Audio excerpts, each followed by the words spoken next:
S ಎಲ್ರಿಗೂ ನಮಸ್ಕಾರ. ನಾವು ಇವತ್ತು ಉಡುಪಿಯಲ್ಲಿ ಇದ್ದೇವೆ, ನಮ್ಮ ರಮೇಶ್ ಕೋಟೆನವರ ಮನೆಯಲ್ಲಿ. ನಮ್ಮ ಇ ಬಯೋಟೋರಿಯಂ ನೆಟ್ವರ್ಕ್ ಪ್ರೈವೇಟ್ ಲಿಮಿಟೆಡ್ ನ ಈ ಒಂದು ಬಯೋಮ್ಯಾಗ್ನೆಟಿಕ್ ಮ್ಯಾಟ್ರಸ್ ಅನ್ನ ಪರ್ಚೇಸ್ ಮಾಡಿ ಜಸ್ಟ್ ಒಂದು 2 ವಾರ ಆಗಿದೆ. ಅವರಿಗೆ ಮುಂಚೆ ಹೇಗಿತ್ತು, ಈಗ ಹೇಗೆ ಆಗಿದೆ, ಯಾವ ತರ ರಿಸಲ್ಟ್ ಬಂದಿದೆ ಅಂತ ನಾವು ಅವರ ಬಾಯಲ್ಲಿ ಕೇಳುವ. ನಮಸ್ತೆ ಸರ್. ರಮೇಶ್ ಕೋಟೆನವರೇ ನಮಸ್ತೆ.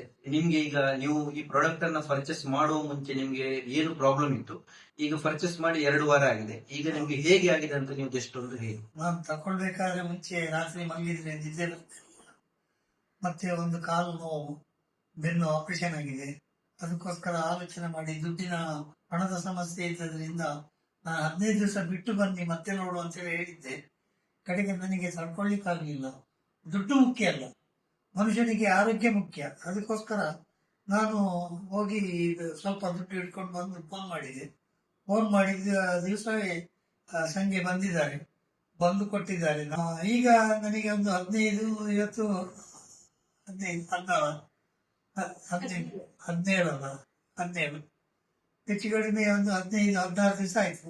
16 ದಿವಸದಿಂದ ನಾನು ನಿದ್ದೆಯಿಂದ ಈಗ ಮಲಗಿದ್ರೆ ಒಳ್ಳೆ ನಿದ್ದೆ ಬರ್ತದೆ. ಕೊಟ್ಟವರಿಗೆ ಮತ್ತು ನನಗೆ ಅದನ್ನೆಲ್ಲ ಎಕ್ಸ್ಪ್ಲೈನ್ ಮಾಡಿ ಹೇಳಿದವರಿಗೆ ದೇವರು ಒಳ್ಳೇದು ಮಾಡಲಿ. ಇನ್ನು ತುಂಬಾ ಜನ ತಕೊಳ್ಳಿ. ಹೀಗೆ ನನ್ನ ಹಾಗೆ ಕಷ್ಟ ಬರುವವರು ಸುಖದಿದ್ರೆ ಆರೋಗ್ಯದ ಕಡೆ ಗಮನ ಕೊಟ್ಟು ಇದನ್ನೇ ಯೂಸ್ ಮಾಡಲಿ ಅಂತ ಹೇಳಿ ನಾನು ಅವರಿಗೆ ಆಶೀರ್ವಾದ ಮಾಡ್ತಾ ಇದ್ದೆ. ಮತ್ತೆ ನಿಮ್ಗೆ ಪಾದವರಿ ಅನ್ನುವಂಥದ್ದು? ಪಾದವರಿ ಅದೇ ಬೆನ್ನು ಆಪರೇಷನ್ ಆಗಿದೆ. ಡಾಕ್ಟರ್ ಆಪರೇಷನ್ ಆಗುವಾಗಲೇ ಹೇಳಿದ್ದಾರೆ, ಬೆನ್ನಿಗೆ ಫೈಬರ್ ರಿಂಗ್ ಇಟ್ಟಿದ್ದೇನೆ, ಭಾರ ಎಲ್ಲ ಎತ್ತಬಾರ್ದು, ಜಾಸ್ತಿ ಓಡಾಡಬಾರ್ದು, ದಿವಸಕ್ಕೆ 1 ಗಂಟೆ ವಾಕಿಂಗ್ ಮಾಡಿದ್ರೆ ಸಾಕಂತ ಹೇಳಿದ್ದಾರೆ. ಪುಣ್ಯಾತ್ಮ ರಾಜ ಸರ್ ಈಗ ತೀರಿಯಾಗಿ 2 ತಿಂಗಳು ಆಯ್ತು. ಆದರ್ಶದಲ್ಲಿದ್ರು ನಮ್ಮ ಜೊತೆಯಲ್ಲಿ ಧನ್ವಂತರಿಯಲ್ಲಿ ಇರುವಾಗ ನನಗೆ ಆಪರೇಷನ್ ಆಗಿದೆ.